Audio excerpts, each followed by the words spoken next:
Warning. The following video contains scenes of graphic stupidity and tons of cursing by one person. He is not responsible for any brain damage caused while watching this video. You have been warned.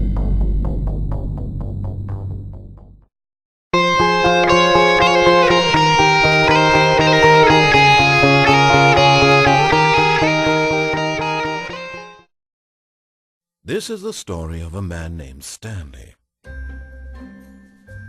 Stanley worked for a company in a big building where he was employee number 427. Employee number 427's job was simple. He sat at his desk in room 427 and he pushed buttons on a keyboard. Orders came to him through a monitor on his desk, telling him what buttons to push, how long to push them, and in what order. This is what employee 427 did every day of every month of every year. And although others might have considered it soul-rending, Stanley relished every moment that the orders came in, as though he had been made exactly for this job. And Stanley was happy. And then one day, something very peculiar happened. Something that would forever change Stanley. Something he would never quite forget. He had been at his desk for nearly an hour when he realized that not one single order had arrived on the monitor for him to follow. No one had showed up to give him instructions, call a meeting, or even say hi. Never in all his years at the company had this happened, this complete isolation. Something was very clearly wrong. Shocked, frozen solid, Stanley found himself unable to move for the longest time. But as he came to his wits and regained his senses, he got up from his desk and stepped out of his office. Hey guys, what's up? It's Chris from Crixo Gaming, and today we're playing the Stanley Parable. And this game was freaking awesome. I played the demo and it was hilarious, and it was like mind fucking shit. And holy shit. Let's just start. Hello, where's everybody? I think everyone went to go get coffee. All his co-workers were gone. What could it mean? Stanley decided to go to the meeting room. Perhaps he had simply missed a memo. No matter how hard Stanley looked, he couldn't find a trace of his co-workers. Where the hell is everybody? Did they all have like some sort of party last night that I didn't know about? Nobody invited me to the party. What the hell? They're all drunk as fuck at home. Look, there's a cup. When Stanley came to a set of two open doors, he entered the door on his left. Alright, let's just do what he says for now. I know there's like a lot of endings, so we'll do this one now, and then later on I can make another one and go the other way. Be a rebel. Yet there was not a single person here either. Feeling a wave of disbelief, Stanley decided to go up to his boss's office, hoping he might find an answer there. Let it ball you up inside. Resent coworkers for not sporting. Take out passive-aggressively coworkers. How to solve a dispute. Using slides to assure employees that everything's okay. Make sure your slide has a slick blue graphic with a border, and there's some.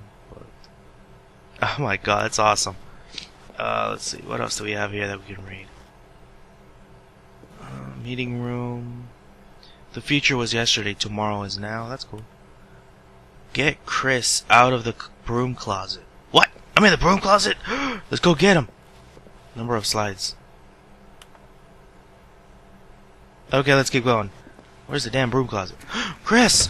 Chris, I'm coming for you. Chris? Stanley stepped into the broom closet, but there was nothing here. Hello? So he turned around and got back on track. There's duct tape. Can I take a duct? What the fuck is that thing? What's this? I've never seen that before in my life. Is that rope? What else is There here? was nothing here. No choice to make, no path to follow. There's a Just broom? an empty broom closet. Can I No have- reason to still be here. I want to have the broom, though. Alright, I guess.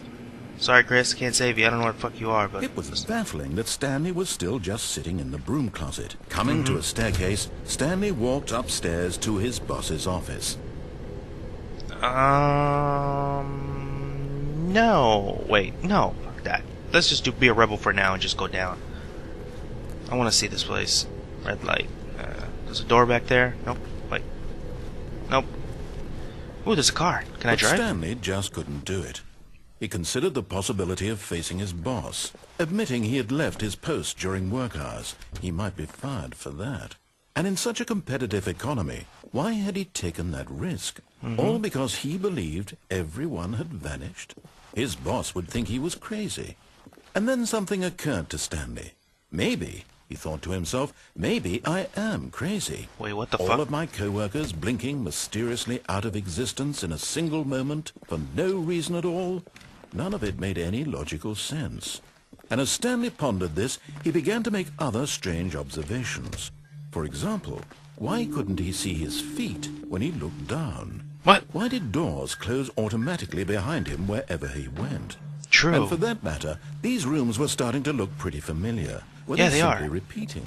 Yes, they No, are. Stanley said to himself, this is all too strange. This can't be real.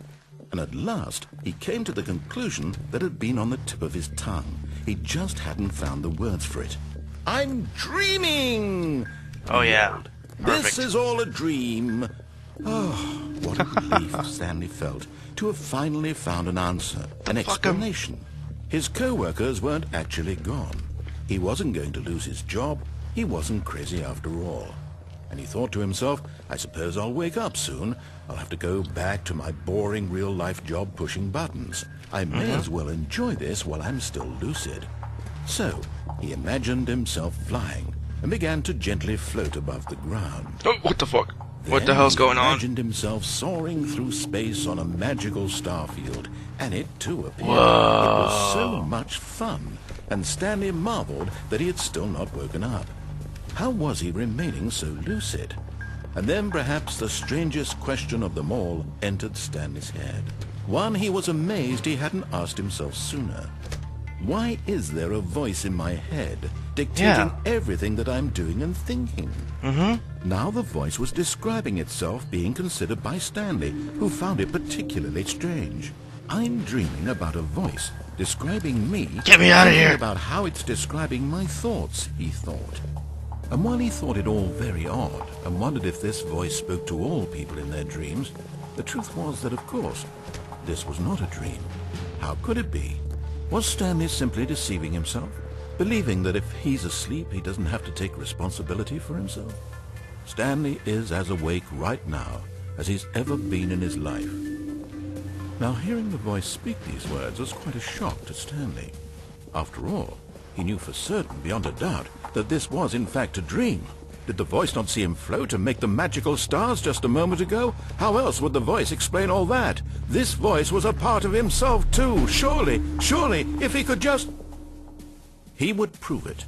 He would prove that he was in control. Hell that yeah. this was a dream. So he closed his eyes gently, and he Okay. invited himself to wake up.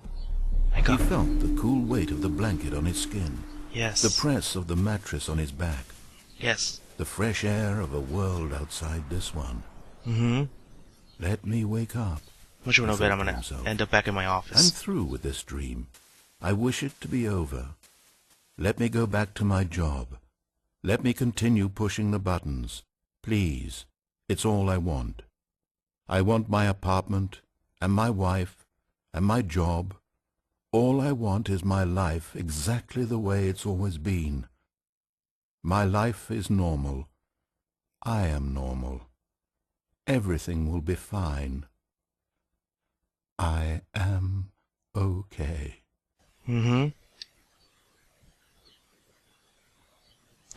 What? Oh, shit. This is not a dream. Stanley began screaming. Please, someone, wake me up. My name is Stanley. I have a boss. I have an office. I am real. Please, just someone tell me I am real. I must be real. I must be. Can anyone hear my voice? What the fuck is going on? And everything went black. Okay. What happened? This is the story of a woman named Mariella. What?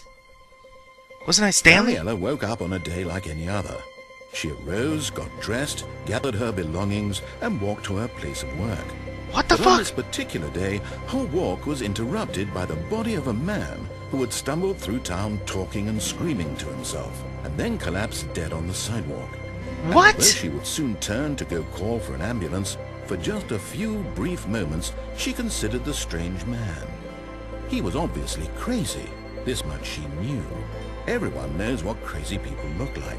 And in that moment, she thought to herself how lucky she was to be normal.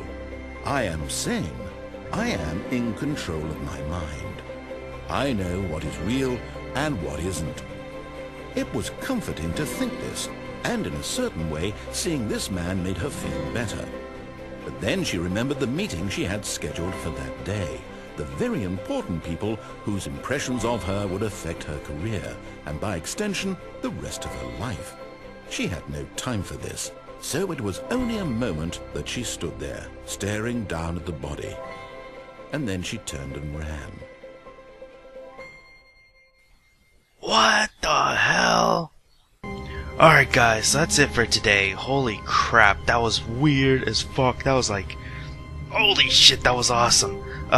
So we're back at our office. I guess we have to go do more endings. So I guess I'll leave that for another video. If you guys like to, go ahead and hit that like button. If you're hyped about this game, leave that damn like button, smash it, and subscribe for more videos like this. And that was freaking awesome. Alright, later guys.